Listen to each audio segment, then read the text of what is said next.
പ്രണവദേഹം എന്നത് വെറുമൊരു ശബ്ദം മാത്രമല്ല. അകാരം, ഉകാരം, മകാരം, സൃഷ്ടി, സ്ഥിതി, ലയനം തുടങ്ങിയ ഓങ്കാരത്തിൻ്റെ പൊരുളും സർവ്വവ്യാപിയായ ബോധവും ചൈതന്യവും പൂർണ്ണമായി അടങ്ങിയ ആ ഒരു സൂക്ഷ്മ പ്രകാശ ശരീരം തന്നെയാണ് ഈ പ്രണവദേഹം. ഈ പ്രണവ എന്ന് പറയുന്നത് ഈ പ്രപഞ്ചത്തിനെ മുഴുവൻ ചലിപ്പിക്കാൻ കാരണമായിരിക്കുന്ന ആ ഒരു തത്വത്തെയാണ്. അതിൻ്റെ ഒരു പ്രകടനം തന്നെയാണ് ഈ സൂക്ഷ്മ പ്രണവദേഹം എന്നുള്ളത്. സാധകന് ഒരു ജീവാവസ്ഥയിൽ തന്നെ പ്രണവദേഹത്തിലേക്ക് എത്തിച്ചേരാൻ സാധിക്കുന്നതാണ്. അതിന് നമ്മളുടെ കുണ്ടലിനി ശക്തി മൂലാധാരത്തിൽ നിന്നും ഉണർന്ന് സഹസ്രാര വരെ എത്തി 10ാം വാസൽ, സിദ്ധഗുരുക്കന്മാർ പറയുന്ന 10ാം വാസൽ ഓപ്പൺ ആകുമ്പോൾ, ബ്രഹ്മരന്ധ്രം അത് ഓപ്പൺ ആകുമ്പോൾ നമ്മളുടെ മനസ്സ് പൂർണ്ണമായും, ചന്ദ്രമണ്ഡലം പൂർണ്ണമായും പ്രകാശിച്ചുകൊണ്ട് അമൃതധാര അതിൽ നിന്നും പ്രവഹിക്കുന്നതാണ്. അപ്പോൾ നമ്മളുടെ ആ ഒരു ഏജിങ് പ്രോസസ്സ് വളരെ സ്ലോ ആയിരിക്കും. എല്ലാ കോശങ്ങളിലേക്കും ആ ഒരു അമൃതത്വം ലഭിക്കുന്നതാണ്. ആ ഒരു സമയത്ത് നമ്മളുടെ ആ ഒരു ആജ്ഞാചക്രയിൽ താരകബിന്ദു ദർശനവും ചെറിയ തിളങ്ങുന്ന നക്ഷത്രം പോലെയുള്ള ഒരു പ്രകാശം, ബ്രൈറ്റ് ലൈറ്റ്, അത് നമുക്ക് ദർശിക്കാൻ സാധിക്കുന്നതാണ്. അതേപോലെ അതിലേക്ക് നമ്മൾ കൂടുതൽ ഫോക്കസ് ചെയ്യുമ്പോൾ കണ്ണിഞ്ചിപ്പിക്കുന്ന സർവ്വവ്യാപിയായിട്ടുള്ള ആ ഒരു സൂര്യനെ പോലെ പ്രഭയുള്ള, എന്നാൽ ചന്ദ്രനെ പോലെ ആ ഒരു തിളക്കമുള്ള ആ ഒരു വലിയ പ്രകാശം നമുക്ക് കാണാൻ സാധിക്കുന്നതാണ്. സൂര്യപ്രകാശത്തിൽ നോക്കിയാൽ കണ്ണ് മങ്ങുന്ന അതേ അവസ്ഥ തന്നെയാണ് ഈ പ്രകാശ ദർശനത്തിന് ശേഷവും നമ്മൾക്ക് സംഭവിക്കുന്നത്. ഒരു സാധകന് ഈ 2 പ്രകാശവും എപ്പോൾ ആഗ്രഹിച്ചാലും കാണാൻ സാധിക്കുന്നതാണ്. പ്രണവദേഹം സിദ്ധിച്ച സാധകന് കണ്ണടച്ചുകൊണ്ട് ഈ ഒരു പ്രകാശത്തെ ദർശിക്കണം എന്ന് ആഗ്രഹിക്കുമ്പോൾ ആ പ്രകാശ ദർശനം അവിടെ സാധ്യമാകുന്നതാണ്. ഫോക്കസ് കൊണ്ടുവരുമ്പോൾ മാത്രം. അല്ലാത്തപ്പോൾ ആ ഒരു പ്രകാശം, ആ ഒരു ചൈതന്യം ആ വ്യക്തിക്ക് ചുറ്റും സൂക്ഷ്മമായി നിലനിൽക്കുന്നതാണ്. പക്ഷേ ഈ ഒരു പ്രകാശം സാധാരണ വ്യക്തികൾക്ക് കണ്ണുകൊണ്ട്, പഞ്ചേന്ദ്രിയങ്ങൾ കൊണ്ട് ഒന്നും ദർശിക്കാൻ സാധിക്കുന്നതല്ല. അതിസൂക്ഷ്മമായിട്ടുള്ള ഒരു പ്രകാശമാണിത്, ഭൗതിക പ്രകാശമല്ല. അപ്പോൾ ഈ ഒരു തലത്തിലേക്ക് എത്തുമ്പോഴാണ് സാധകൻ പ്രണവദേഹത്തിലേക്ക് കടക്കുന്നത്. പ്രണവദേഹത്തിലേക്ക് എത്തിയ ഒരു സാധകന് തൻ്റെ ഭൗതിക ശരീരത്തെ ധ്യാനാവസ്ഥയിലോ ഇരുത്തിക്കൊണ്ടോ അല്ലെങ്കിൽ ബോധത്തിലൂടെയോ ഈ പ്രപഞ്ചത്തിൻ്റെ കോസ്മിക് സിമുലേഷൻ്റെ സ്ഥൂല, സൂക്ഷ്മ, കാരണ തലങ്ങളിലേക്കും ഒക്കെ അനായാസം സഞ്ചരിക്കാൻ സാധിക്കുന്നതാണ്. പ്രണവദേഹത്തിന് ഭൗതികമായിട്ടുള്ള ഒന്നിനും നിയന്ത്രിക്കാൻ സാധിക്കില്ല. എന്നാൽ പ്രണവദേഹത്തിന് ഈ പഞ്ചഭൂതങ്ങളെയൊക്കെ നിയന്ത്രിക്കാൻ സാധിക്കുന്നതാണ്. പ്രാണനെയും നിയന്ത്രിക്കാൻ സാധിക്കുന്നതാണ്. പ്രണവദേഹത്തിന് ആ ഒരു ഗ്രാവിറ്റിയോ തടസ്സമോ ഭൗതിക തലത്തിലുള്ള ഇമോഷനുകളോ ഒന്നും തന്നെ അതിനെ എഫക്റ്റ് ചെയ്യില്ല. പ്രണവദേഹം വളരെ സുതാര്യവുമാണ്. തടസ്സങ്ങളില്ലാതെ എവിടെ വേണമെങ്കിലും പോകാനും സാധിക്കും. അതേപോലെ തന്നെ വളരെ ആ ഒരു ഊർജം, ഉയർന്ന തലത്തിലുള്ള ആ ഒരു പ്രകടനമാണ് അതിനുള്ളത്. അതുകൊണ്ട് തന്നെ ദൂരദർശനം, ദൂരകേൾവി, ഇതൊക്കെ അതിന് സാധ്യമാകുന്നതാണ്. അപ്പോൾ പ്രണവദേഹം സിദ്ധിച്ച ഒരു സാധകന് സാധാരണ സിദ്ധികളെല്ലാം പ്രകടമാകാൻ തുടങ്ങുമ്പോൾ ആ സിദ്ധികൾ ഭൗതിക തലത്തിലേക്ക് പ്രവചനങ്ങളോ അല്ലെങ്കിൽ മാജിക്കൽ പ്രകടനങ്ങളോ ഒക്കെ നടത്തി ആ ഒരു പ്രകടനങ്ങൾ കാഴ്ചവെക്കാൻ തുടങ്ങിയാൽ പ്രണവദേഹത്തിൻ്റെ ചൈതന്യം ക്ഷയിച്ചു തുടങ്ങുന്നതാണ്. നമ്മൾക്ക് എത്തേണ്ടത് ജ്ഞാനദേഹത്തിലേക്കാണ്. ആ ജ്ഞാനദേഹത്തിലേക്ക് വേണ്ടിയാണ് ഈ പ്രണവദേഹം ചൈതന്യം രൂപം പ്രാപിക്കുന്നത്. അപ്പോൾ അതിൻ്റെ ചൈതന്യം ക്ഷയിച്ചു തുടങ്ങിയാൽ സിദ്ധി എന്നുള്ള ആ ഒരു തലത്തിൽ മാത്രം നിലനിൽക്കുകയുള്ളൂ. അപ്പുറത്തേക്ക് ജ്ഞാനദേഹത്തിലേക്ക് അതിന് പ്രവേശനം ലഭിക്കുകയില്ല.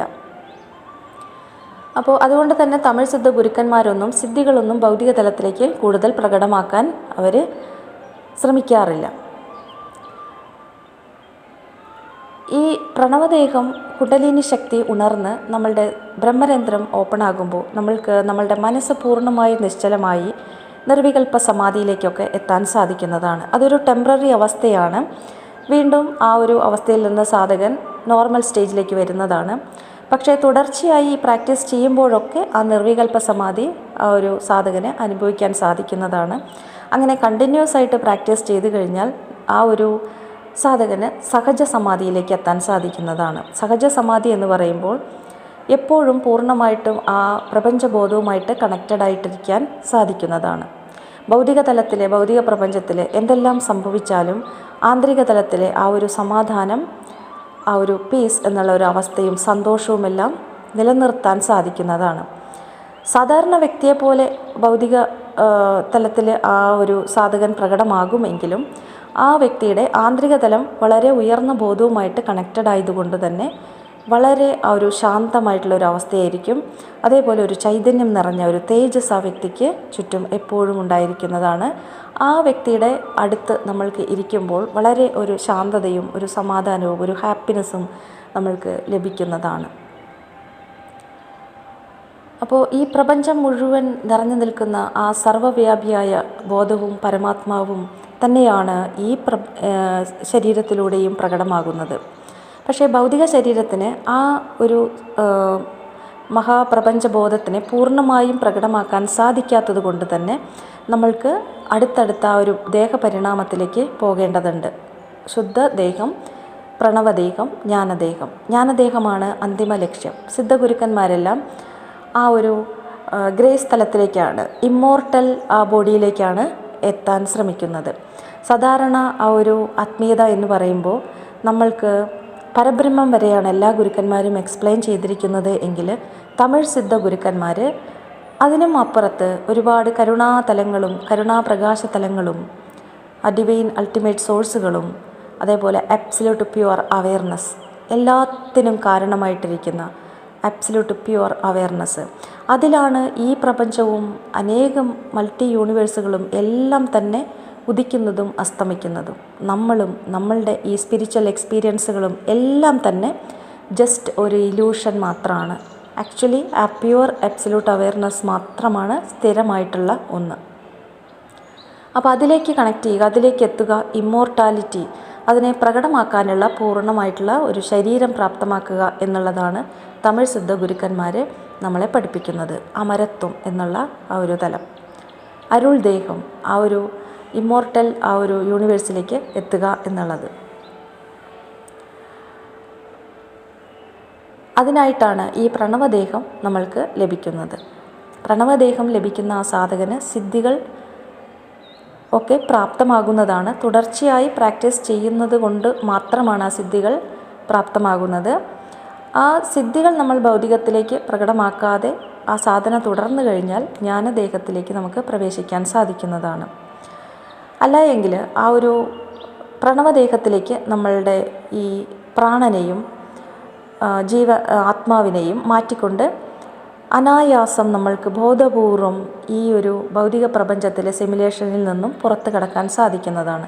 സാധാരണ വ്യക്തികൾ വളരെ പ്രയാസപ്പെട്ടാണ് മരിക്കുന്നത് എങ്കിൽ വളരെ ഈസിയായിട്ട് ഈ ഒരു ജീവനെ അനായാസം ആ പ്രണവദേഹത്തിലേക്ക് ബോധപൂർവം നമ്മൾക്ക് മാറ്റിക്കൊണ്ട് പ്രണവദേഹത്തിലേക്ക് എത്താൻ സാധിക്കുന്നതാണ്.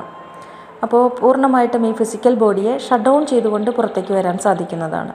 അതിനേക്കാളും നമ്മൾ ആ ജ്ഞാനദേഹ പൂർണ്ണമായിട്ടാണ് ഇവിടുന്ന് പോകുന്നത് എങ്കിൽ മനസ്സിനെ മാത്രമല്ല, ആ ഒരു ബുദ്ധിയെ, പ്രകാശത്തെ, എല്ലാത്തിനെയും ഭൗതിക ശരീരത്തെയും പ്രകാശമാക്കി മാറ്റിക്കൊണ്ട് നിഴൽ പോലും പ്രപഞ്ചത്തിൽ പെടാതെ ഈ പ്രപഞ്ചത്തിലൂടെ സഞ്ചരിച്ച് ജീവനെ ഉള്ളിൽ തന്നെ നിലനിർത്തി ആ ഒരു ജ്ഞാനത്തിൻ്റെ പ്രകാശം എല്ലാ കോശങ്ങളിലേക്കും കൊണ്ടുവന്ന് പൂർണ്ണമായിട്ട് എല്ലാ കോശങ്ങളും ആ പ്രകാശം ആഗീകരണം ചെയ്തതിന് ശേഷം പൂർണ്ണ ജ്ഞാനദേഹം ലഭിക്കുകയാണ് എങ്കിൽ ഭൗതിക ശരീരം പോലും പ്രകാശമാക്കിക്കൊണ്ട് ഈ പ്രപഞ്ചത്തിൽ നിന്ന് പോകാൻ സാധിക്കും എന്ന് തന്നെയാണ് സിദ്ധ ഗുരുക്കന്മാർ നമ്മളെ പഠിപ്പിക്കുന്നത്. അപ്പോൾ ആ സിദ്ധ ഗുരുക്കന്മാർ എയിം ചെയ്യുന്നത് ഇമ്മോർട്ടൽ തലത്തിലേക്കാണ്. പരബ്രഹ്മലയനമോ സാധാരണ മുക്തിയോ മോക്ഷമോ ഈ ഭൗതിക പ്രപഞ്ചത്തിലുള്ള അല്പം സന്തോഷമോ ഒന്നും തന്നെയല്ല അവരുടെ ആ ഒരു ലക്ഷ്യമെന്നുള്ളത്. പരമമായ ആനന്ദമാണ്, പൂർണ്ണമായിട്ടിരിക്കുക എന്നുള്ളതാണ്, പൂർണ്ണ ജ്ഞാനം നേടുക എന്നുള്ളതാണ്, എപ്പോഴും പ്രകടമായിക്കൊണ്ടിരിക്കുക എന്നുള്ളതാണ്. ആ പരബ്രഹ്മലയനം അല്ല. അപ്പോൾ പരബ്രഹ്മത്തെപ്പോലും ആ പരമാത്മാവിനെ പൂർണ്ണമായും പ്രകടമാക്കാൻ പ്രാപ്തമായ ശരീരം, ഇമ്മോർട്ടൽ ബോഡി സ്വന്തമാക്കുക എന്നുള്ളതാണ്. ഇനി അടുത്ത വീഡിയോയിൽ എന്താണ് ജ്ഞാനദേഹം, ഞാനും അതിലേക്കുള്ള യാത്രയിലാണ്, ജ്ഞാനദേഹത്തിലേക്കുള്ള ഒരു യാത്രയിലാണ്. എൻ്റെ ആത്മീയ ആ ഒരു യാത്രയുടെ ചെറിയ ചെറിയ അനുഭവങ്ങൾ മാത്രമാണ് ഞാൻ ഈ ഓഡിയോസിലൂടെ പങ്കുവയ്ക്കുന്നത്. ഇതിൽ ആർക്കെങ്കിലും ഈ ആത്മീയ യാത്രയിലെത്തുന്നവർക്ക് എന്തെങ്കിലും ആ ഒരു യാത്രയിൽ സംശയങ്ങളോ തടസ്സങ്ങളോ ഒക്കെ അനുഭവപ്പെടുകയാണെങ്കിൽ ഈ വീഡിയോസ് കാണുമ്പോൾ അവനവൻ്റെ ആ ഒരു യുക്തിക്കനുസരിച്ച് മനസ്സിലാക്കാൻ സാധിക്കും എന്ന് വിചാരിച്ചിട്ടാണ് ഇത്തരം വീഡിയോസുകൾ ഇടുന്നത്. പ്രത്യേക ക്ലാസ്സുകളോ കോഴ്സുകളോ ഒന്നും തന്നെ ഇല്ല. എൻ്റെ അനുഭവങ്ങൾ മാത്രമാണ് ഇവിടെ പങ്കുവയ്ക്കുന്നത്.